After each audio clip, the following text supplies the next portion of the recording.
స్టార్టింగ్‌లో నేను రూ. 1,00,000 ఆవులు తెచ్చా. 4 ఆవులు చిత్తూరెళ్ళి. హ్మ్. తెస్తే 3 ఆవులు చనిపోయాయి. హ్మ్. మేమేమి 10,000, 20,000 అట్ల మీదేం తీసుకోము. 1000, 2000 తీసుకొని ఇచ్చేస్తాం అంతే. అందరికీ నమస్కారం. సో, ఈరోజు మనం కావలి మండలం, నెల్లూరు జిల్లా కరేటివారిపాలెం గ్రామంలో ఉన్నాం.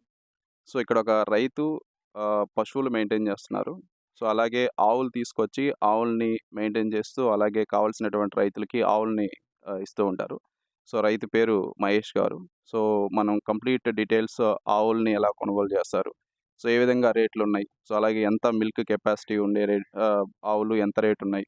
సో, అలాగే గేదెల విషయంకొచ్చేసరికి గేదెలు ఏ విధంగా మెయింటైన్ చేస్తున్నారు? సో, ఇలాంటి విషయాలన్నీ కూడా తెలుసుకుందాం. అండ్ గేదెలని కూడా మనం ఇక్కడ చూసినట్లయితే ఓపెన్ ప్లేస్‌లోనే గేదెలని కట్టేసి, సో, వాటికి సెపరేట్ తొట్టెలు పెట్టి, సో, వాటికి నీటికి గాని వాటికి సెపరేట్‌గా చేస్తున్నారు. అంటే